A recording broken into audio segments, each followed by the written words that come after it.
आप लोगों ने अपना बहुत समय दिया और इस कार्यक्रम को शोभा बढ़ाए। मैं सौभाग्यशाली हूँ, आज इतने धर्मात्माओं का, इतने देवियों का, माताओं बहनों का, इतने देवताओं का, भाइयों का मेरे इस पवित्र गृह प्रांगण में पदार्पण हुआ है। ये धरा धन्य हो गई आप लोगों के चरणों का दर्शन पा करके। मेरा निवेदन तो प्रार्थना है, कुछ लोगों की टाइम की व्यवस्था मैं समझ रहा हूँ, लेकिन कभी कभी किसी परिस्थितियों में थोड़ा देर ही लेना चाहिए। लेकिन जिनको जल्दी होगा मैं बात भी नहीं कर सकता, वो अपनी मर्जी के स्वतंत्र है। मेरा निवेदन था, अगर ऐसा होगा तो फिर मेरी तरफ से इजाजत है। कुछ असुख दे सुख होत है, दुख दे दुख हो,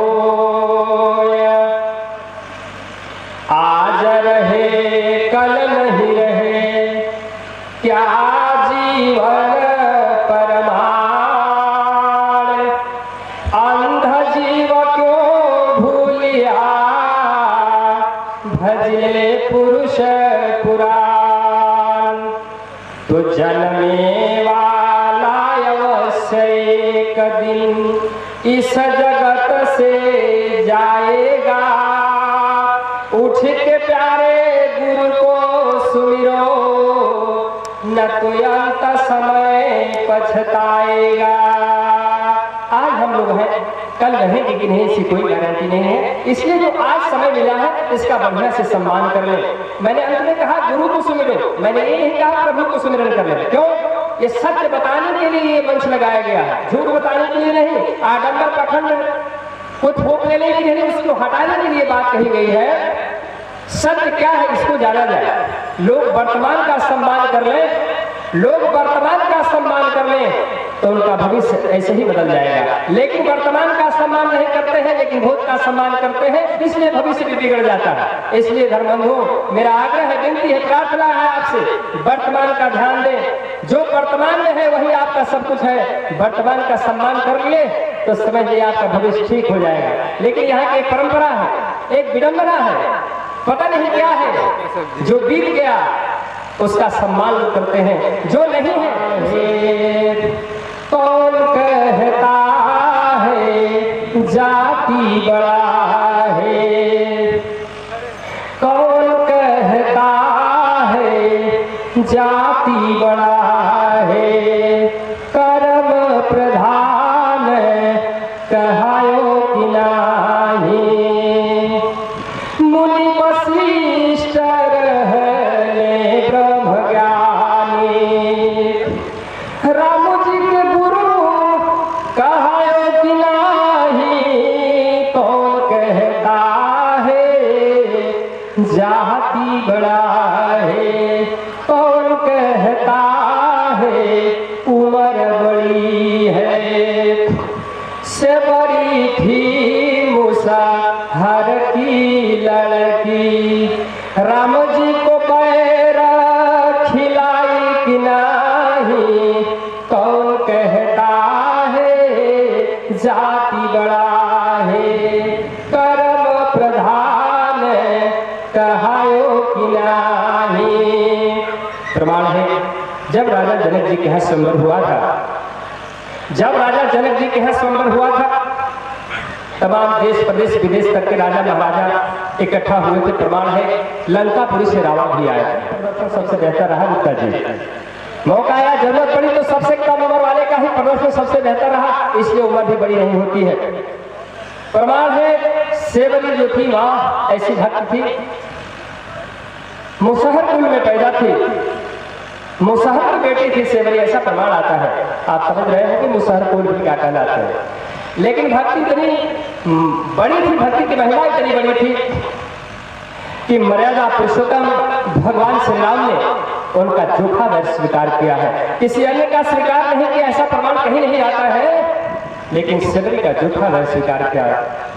सेवरी ये नहीं जानती थी कि जूठा क्या है, सिर्फ उसका भाव था कि बढ़िया कौन होगा जो अच्छा होगा वो मैं अपने भगवान को परोसूंगी। तो चक्के पहचान करती थी, चक्के खिलाती थी, पहले देखती थी कहीं खट्टा तो नहीं है, कहीं खट्टा मेरे प्रभु को चला जाए तो ठीक नहीं होगा। इसलिए भाव के भूखे भगवान होते हैं। धन्य है प्रभु आप, धन्य है आप, मर्यादा का कितना पालन किए हैं कि उनके हिस्ट्री पढ़ा जाए। तो हम आपके जीवन में बहुत सारी परेशानियां आती हैं, लेकिन मर्यादा पुरुषोत्तम भगवान श्री राम और सीता के जीवन में जितनी परेशानी आई है उतना अधिक कम लोगों पे आई है। उससे सीख मिलती है, ताकत मिलती है। धन्य है मां सीता, एक राजा की बेटी, एक राजा की बहू और एक मर्यादा पुरुषोत्तम भगवान श्री राम कहलाने वाले की पत्नी को एक नसीब नहीं हो सका एक बेड बिस्तर बढ़िया घर। अब बताइए ये कर्म की गति को बोलते हैं, क्या गजब की विडंबना है। जो होने को बदल सकता है क्या नहीं हो सकता है। लेकिन उससे सीख मिलती है कि आपके जीवन में कठिनाई आवे, आपके जीवन में भी परेशानी आवे तो सह लेना, उनको याद कर लेना। चांद टले सूरज टले, चांद तले सूरज टले, तले जगत व्यवहार टले न दिन पतंग, यह विवेकानंद का ये है सत्य विचार। मैं 25 वर्षों से संकल्प किया हूँ। मेरे गुरु महाराज ने 25 साल पहले ये वचन दिया था। मैं उस समय में प्रीवियस से पढ़ रहा था, बाबू एक मेरा आदेश स्वीकार कर लो। मैं करा के जा रहा हूँ, आज बात हुई, तीसरे दिन बोले हो जाना चाहिए और ये जीवन की आखिरी भेंट है, अब मुलाकात नहीं होगी। ये बात गुरु महाराज ने 25 साल पहले से 1998 में कहा था। 2 जून को कहा था, 4 जून को ये हुआ भी 1998 में। और कहें अब आखिरी डेट है, इस डेट पे करते रहना। हम लोग 10-5 लोग से शुरू किए, आज भारत के कोने कोने से लोग आए हैं। मुझे इस बात की खुशी है, मेरे गुरु महाराज का संकल्प पूरा दिख रहा है। ऐसे ऐसे इसमें धर्मात्मा आए हैं जिन लोगों से मैंने कुछ आग्रह किया था इस कार्यक्रम में आना है। मैं उन सारे भाइयों को मैं कुछ प्रसाद देके विदा करूंगा, इसलिए मेरे से कोई बिना मिले नहीं जा सकता है। मेरे मन की श्रद्धा है, मेरे श्रद्धा को स्वीकार करना ही होगा। कौन किस तरीके से मेरे से मिला है, कौन किस तरीके से आया है, मैं जानता हूँ। फर्स्ट पर्सन मैं हूँ, नहीं बुलाया है ना, तो मेरे श्रद्धा को स्वीकार करके जाना होगा। लेकिन मैं ये बता रहा था, उनसे सीख लेने में आज दुनिया उनकी पूजा कर रही है, नहीं भी है। आदरणीय डॉक्टर साहब जितेंद्र सिंह जी रत्सर, आपका स्वागत है। आप पधारिए, मैं बुलाया जाने का काम किया, मैं सम्मान करता हूँ आपके साथ आए हुए साथियों का। तो मैं ये कह रहा था कि बताइए भक्ति की महिमा कितनी बड़ी है, कोई अगर बराबरी नहीं है। मर्यादा पुरुषोत्तम भगवान समाज से का मीठा स्वीकार, इसलिए कहा गया है कि जाति बड़ी नहीं है, कर्म से व्यक्ति महान बनता है। कौन कहता है, कौन कहता है जाति बड़ा है, कर्म प्रधान कहायो कि नाही। से बड़ी थी मुसाहर की लड़के, राम जी को पैरा खिलाई कि नाही। कौन कहता है, कौन कहता है जाति बड़ा है, कौन कहता है कि उम्र बड़ी है। मर्यादा पुरुषोत्तम भगवान श्री राम जब से भी क्या पूछते हैं, वो पहचान नहीं पूछते आप कौन हो। बड़े सरल शब्दों में भगवान श्री राम ने कहा, मेरा नाम राम है। मुझे लोग राम कहते हैं, मेरा छोटा नाम लक्ष्मण है। अयोध्या से आया है, कौशल्या माता के पुत्र है, राजा दशरथ के पुत्र है, यही मेरा परिचय है। सेवरी दूर खड़ा हो गई, कहती है आप ही राम हो जिसके बारे में मेरे गुरु महाराज मतंग ऋषि ने कहा था कुछ समय पहले। मैंने पूछी थी भक्ति की महिमा क्या होती है, तो कहे भक्ति की महिमा जानना चाहती है। तो ठीक है, मेरा तो समय हो गया है इस पृथ्वी से जाने का, अपने लोग को जाऊंगा, कुछ समय बाद तुम भी आओगे वहां पे, लेकिन तू कुछ दिन तुझे रहना है, रहो। एक ऐसा व्यक्ति आएगा जिसमें मर्यादा का पूरा पूरा ख्याल होगा, मर्यादा से बहुत क्रोध होगा, भरा हुआ होगा। भगवान से लोग उसको नवाजेंगे, कुछ लोग तो लड़ाई झगड़ा भी करेंगे, मारा पीटी भी करेंगे उससे, लेकिन उसे लेना देना नहीं है। लेकिन इस तरीके का व्यक्ति होगा और वो आएगा तेरे दरवाजे किसी दिन और भक्ति की महिमा को बताएगा। वो राम होगा, राम वो भगवान कहलाएगा, वो तेरे दरवाजे आएगा सेवरी और वही भक्ति की महिमा बता देगा।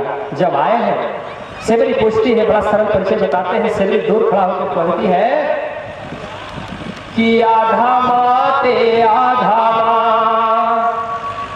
आधामाते आधामा आधामा यारू नारी आया स्तुति करो कावन विधिया तुम्हारे। एक तो अधम हूँ, महिला हूँ, कमजोर हूँ, गरीब हूँ, क्या मेरे विनती को निवेदन को आप स्वीकार कर लोगे भगवान? आप ही बता दो कि मैं कैसे आपका सम्मान करूं, क्या मेरा सम्मान स्वीकार कर लोगे? धन्य है भगवान, एक बात भी नहीं कहते हैं कि तू भिलनी जात की है, मुसाहरिन है, या पता नहीं क्या क्या छोटे जाति से मिलान करती है, ऐसा कुछ नहीं।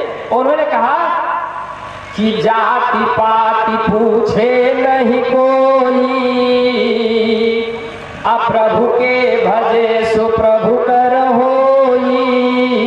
जो प्रभु को याद करता है मेरा, ये भक्ति महिमा होती है, ये घर बराबरी में जाने की बात होती है। घर बराबरी है ही नहीं उस ऊंचे लेवल पे।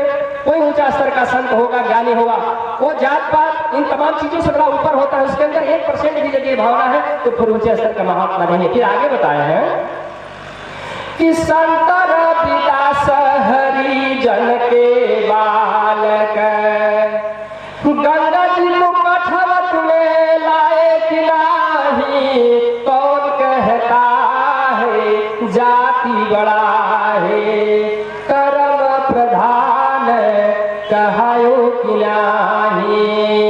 और महत्वपूर्ण बात सामने आ गई, क्या कि स्वपद सुदर्शन डोमावा के बालक।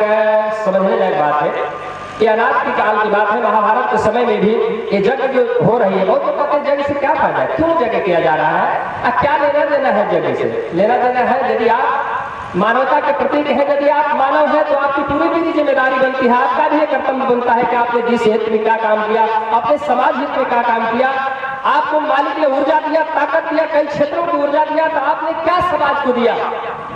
आपके धनवान होने का क्या परिचय रहा है, आपके विवेकवान होने का क्या परिचय रहा, आपके समर्थवान होने का क्या परिचय रहा, आपके राजनीतिज्ञ होने का क्या मतलब रहा? आप मालिक है, राजा है, तमाम चीजें हैं, आप बहुत सारी शक्तियों से ओतप्रोत है। आखिर आपका आने का मतलब क्या हुआ, आपका जीवन का उद्देश्य क्या हुआ? आपका जीवन का उद्देश्य ऐसा होना चाहिए कि सुख शांति सबको मिले, यह उपदेश हमार, सारा विश्व हमार है, हम है सब संसार। हम पूरे विश्व के हैं, सारी दुनिया के हैं। ऐसा नहीं है सिर्फ अपने बलिया जनपद उत्तर प्रदेश भारी नहीं। मजहब नहीं सिखाता, मजहब नहीं सिखाता आपस में बैर रखना। हिंदी है, हम वतन है, हिंदुस्तान हमारा, हिंदुस्तान हमारा। हमें किसी से गैर बराबरी नहीं है, बल्कि इस बात का परिचय मैं देना चाहता हूँ कि जिज्ञासु होकर विश्व आवे। मैंने ये नहीं कहा कि जिज्ञासु होकर भारत आवे, मेरा उत्तर प्रदेश आवे, बिहार या बगल के स्टेट आवे, नहीं। समस्त लोगों का, हम समस्त मानव जाति का हृदय से सम्मान करते हैं। वो कोई भी हो, किसी भी स्तर का हो, हम सबका आदर देते हैं, सबका करेंगे भी। इसलिए कि जो भी ज्ञानी यहाँ है, जो भी सूफी संत पीर पैगंबर सदगुरु महात्मा ज्ञानी भगवान अल्लाह, जो भी गार्ड फरिश्ता जो भी कह लीजिए, सबकी सोच एक रहती है। हम यहाँ पे आके कम सोच वाले गैर बराबरी की बात करने लगते हैं, छोटे बड़े की बात करने लगते हैं, मिशन संप्रदाय की बात करने लगते हैं। बहुत सारे लोग बोलते हैं महाराज जी आप किस पंथ से मिलान करते हैं, पता नहीं चलता है किस पंथ के आप हैं। हमने कहा पहले तो ये बता दो आप भाई कि परमात्मा किस पंथ से मिलान करता है, तो किस पंथ में रहता है, जरा इसको पहले मैं डिसाइड करके बता दो, फिर मैं बताता हूँ किस पंथ से मिलान करता हूँ। कहे कि आपने तो गजब बात कह दिया, तब कौन पंथ हो ही ना। हमने कहा कि आखिर कौन पंथ हो, पहले तो आप डिसाइड कर लो ना कि वो परमात्मा गॉड अल्लाह भगवान किस पंथ में रहता है, तो पूछो मेरे से, मैं बताता हूँ। कहे फिर संतोषी ने, हमने कहा देखो हर जगह मौजूद है पर वो नजर आते नहीं, अजोग साधन के बिना उसे कोई पाते नहीं। वह गॉड, वह अल्लाह, वह परमात्मा, वह भगवान, वह पावर, वह शक्ति हर जगह मौजूद है। जरा बताओ कहाँ नहीं है, किस जगह पे नहीं है, किस कौम में मिलान करता है, किस पंथ में मिलान करता है, किस देश में रहता है यदि इसका कोई सिक्का प्रमाण विश्व के अंदर आपको बता दे, यदि होगा तो यही बताएगा कि प्रभु व्यापक सर्वत्र समाना प्रकट हो ही हम जाना। प्राथमिकता में आपके पास भाव होना चाहिए, प्रेम होना चाहिए। बस प्रेम होगा तो समझ लो वही सब कुछ हो जाएगा। आज मेरे प्रेम को आप लोगों ने स्वीकार किया। मैं कोशिश करता हूं कि जा करके सब भाइयों के यहाँ पहुंच के निवेदन करूं, कहीं कहीं पे नहीं भी पहुंच पाया, मेरी मजबूरी रही। फोन से मैंने बोला, किसी से भिजवा दिया, मेरे प्रेम को आप लोगों ने स्वीकार कर लिया और आप लोगों के चरण यहाँ पहुंच गए, मैं धन्य हो गया। लेकिन दुख इस बात का है कि आज समाज को पता नहीं क्या हो गया है कि बात क्या है कि आदमी से जल रहा है आदमी। बात क्या है कि आदमी से जल रहा है आदमी, जबकि एक ही नूर से पैदा हुआ है आदमी। तो बात क्या है कि आदमी से जल रहा है आदमी। आदमी ने आदमी को पैदा किया है आदमी। तो बात क्या है कि आदमी से जल रहा है आदमी। मानव ही उनका अंश होता है। हम दूसरे से प्रेम सम्मान करके देखें, जीवन में खुशहाली आ जाएगी। तो मैं ये कहना चाहता था उस भजन के माध्यम से, जब महाभारत खत्म हो गया, भगवान कृष्ण ने सलाह दिया, ऐ युधिष्ठिर आप राजा हो गए और राजा हो तो समर्थवान हो, तेरी जिम्मेदारी बनती है कि इतने लोग मारे गए हैं महाभारत में, कितनी संख्या में लोग मारे गए हैं, आंकड़े थोड़ा बहुत पढ़े लिखे होंगे, आप जान ही रहे हैं। कहीं इतने हत्याएं हुई हैं, इतने बड़े पैमाने पर हत्याएं हुई हैं। एक राजा होने के नाते तेरी जिम्मेदारी बनती है, समर्थवान होने के नाते तेरा उत्तरदायित्व बनता है, एक भंडारा कराओ, एक यज्ञ कराओ और उसी माध्यम से संत महात्माओं को बुलाओ। देश के अंदर जितने भी संत महात्मा ऋषि मुनि ज्ञानी हैं सबको बुलाओ और बुला करके भोजन प्रसाद ग्रहण कराओ और सबका सेवा सम्मान करो। ऐसा उन्होंने कृष्ण भगवान ने सलाह दिया राजा युधिष्ठिर को महाभारत के पश्चात होने के बाद। और उन्होंने कहा देखो भंडारे का बड़ा महत्व है। मैंने आग्रह पूर्वक कहा कि भंडारा भी बगल में चल रहा है, बना है, शुरू से चल रहा है, कोई बिना मेरे प्रसाद लिए नहीं जा सकता। मेरी विनती इसलिए है कि लेने को सत्यनाम है। सत्यनाम का मतलब क्या हुआ? ब्रह्म विद्या का ज्ञान। ब्रह्म विद्या का ज्ञान का मतलब हो आध्यात्मिक ज्ञान। आध्यात्मिक ज्ञान का मतलब क्या हो? परा विद्या का ज्ञान। परा विद्या का मतलब क्या हुआ? मधु विद्या का ज्ञान। ये तो कई बार बोल रहा हूँ, एक ही चीज के सारे प्रवाची हैं। शुद्ध रूप से कह दिया जाए तो आडंबर पाखंड से रहित होने के लिए संदेश है जो हमारे परमात्मा ने अपने संदेश को यहाँ भेजता है कि जाओ और मानव को मैंने यहाँ व्यवस्था दे के भेजा है कि उस व्यवस्था का आनंद लेना और फिर वो अपने वास्तविक घर को भी लौट आना। वाह घर की सुधि मोही बताओ, ये महत्वपूर्ण बात है कि वाह घर की सुधे, वाह घर की सुधि मोही बताओ, जाही घरवा से जीव आया हो।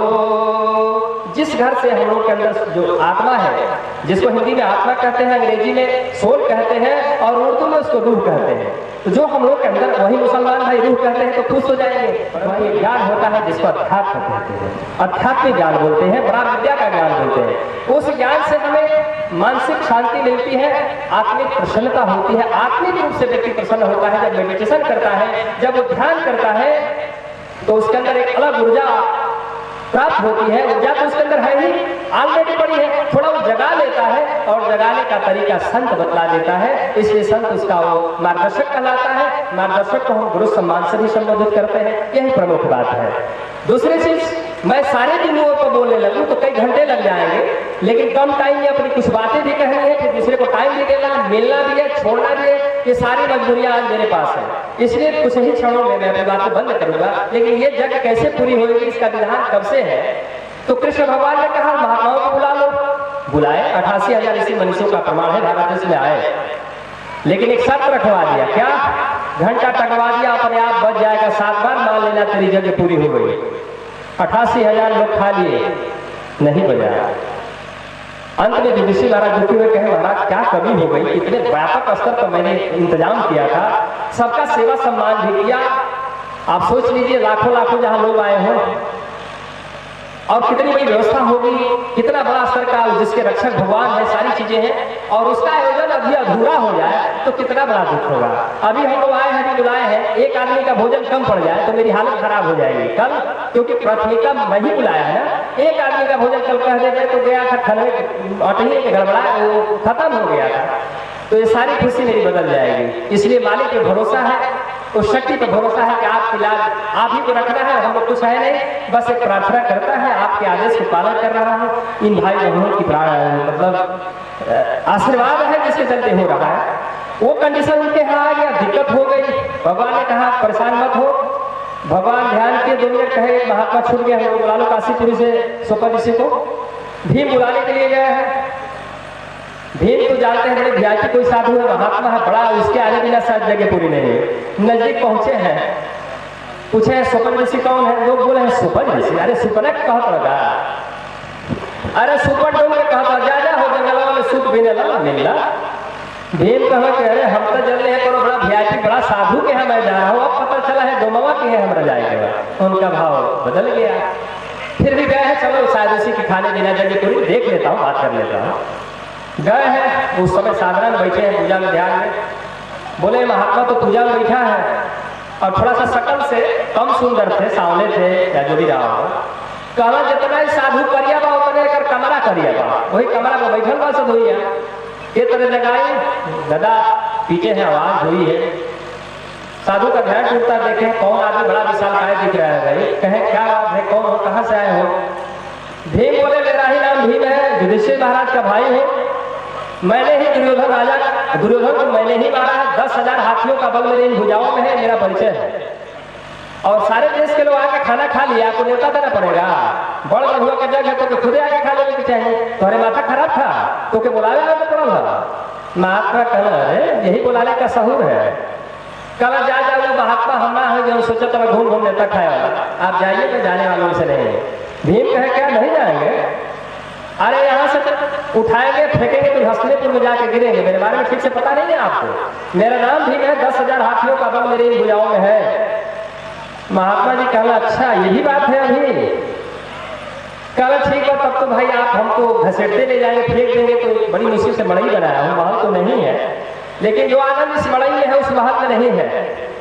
शांति यहाँ है, वहाँ तो अशांति है, लेकिन ठीक है मेरा एक मदद कर दीजिए, वहाँ बाहर में सूप बीन के रखा हूँ, थोड़ा इकट्ठा करवाइए, मैं अपना कमंडल ठीक करता हूँ, चलता हूँ।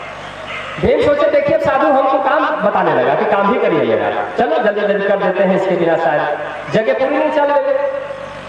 भीम गए हैं सूप उठाने के लिए तो सूप ही नहीं हिल पा रहा, कहे ये क्या हो गया कि सूप नहीं उठा पा रहा। तब महात्मा बोले ये बताओ कि आप नकली भीम हो कि असली भीम हो, पहले तो सस्पेंशन हो गया, असली हो कि नकली हो। भीम जी बोले हो तो असली ही, लेकिन पता नहीं क्या हो गया। कहना कि एक बात मैं बता दे रहा हूँ, क्या महात्मा बड़ी सुंदर बात बताए, और ये हम लोग के जीवन में काम की बातें हैं, हम सबके जीवन में काम की लायक बातें हैं। क्या बोले गुप्ता जी, क्या महात्मा बोलते हैं भीम से कि बड़ा रहो बड़ा वचन न कहो। हमारे सामने इंजीनियर साहब रमाशंकर सिंह जी बैठे हैं, 90 वर्ष की अवस्था में, करीब आशीर्वाद देने के लिए। आप अरबपति खरबपति आदमी हैं, आप एक स्टेटस के हैं, लेकिन जो स्टेटस आपका अध्यात्म में है, जो स्टेटस आपका सत्मार्ग में है, जो आपका विचार इस क्षेत्र में है, आप जैसा आदमी मैंने इतना उम्र हुआ बहुत जगहों पे गया, बहुत सारे लोगों को देखा, लेकिन आप जैसा धर्मात्मा गार्जियन भी मैंने नहीं देखा। आप सभा में दिन में 2 बार आए, सवेरे आ गए थे, आज ही है, कहे शाम को है, फिर यहाँ से गए कसे सर, फिर आए हैं लेकर से ड्राइवर, कहे चलो भाई फिर स्वामी शाम को आया। 2 बार आना हो गए सर, 90 वर्ष की उम्र में पहला आदमी है, और पति नहीं खरपति आदमी है, ये इनका परिचय है। बनारस में, मऊ में, वहां पे कहा नहीं है, लेकिन उस धन का 1% अभिमान नहीं, मैंने इनके जाके देखा हूँ। अरे वाह धन्य है इंजीनियर साहब, आज जैसे धर्मात्मा गार्जियन सभा में बैठे हैं, तो आपके आशीर्वाद पाके हम लोग धन्य हो जाएंगे। और निश्चित रूप से यह विश्वास करता हूँ कि इस पवित्र संदेश को दुनिया में जाने में देर नहीं लगेगी, आप जैसे धर्मात्माओं का आशीर्वाद रहा गार्जियन लोगों का। तो मैं ये कह रहा था, क्या बोले हैं हम सबके जानने और सुनने और समझने लायक की बात है। महात्मा क्या बोले हैं भीम को कि बड़ा रहो बड़ वचन न कहो, दृढ़ हो जाई गदा तुम गहो। बड़ा रहो लेकिन एक किसी मुख से बड़ी बात मत कहो। धन मद बल मद जाति मदा, धन मद बल मद जाति मदा, विद्या मद करुरादा, तब कोई हो या नहादा। जब तक धन का, बल का, विद्या का, जातीयता का या किसी भी पद प्रतिष्ठा का किसी भी तरीके का अहंकार रहेगा तो मालिक की कृपा से व्यक्ति दूर रहता है। इसलिए प्रार्थना है, हे प्रभु भूल से भी अहंकार प्रवेश न करने पाए, ये आपसे विनती है और हम सबकी होनी चाहिए। चाहे दुनिया की कितनी भी ऊंचाई पे आप चले जाइए, अच्छी बात है, स्वागत है और तरक्की करिए। मैं इस आध्यात्मिक अंतर्राष्ट्रीय मंच से सबके लिए एक साथ सामूहिक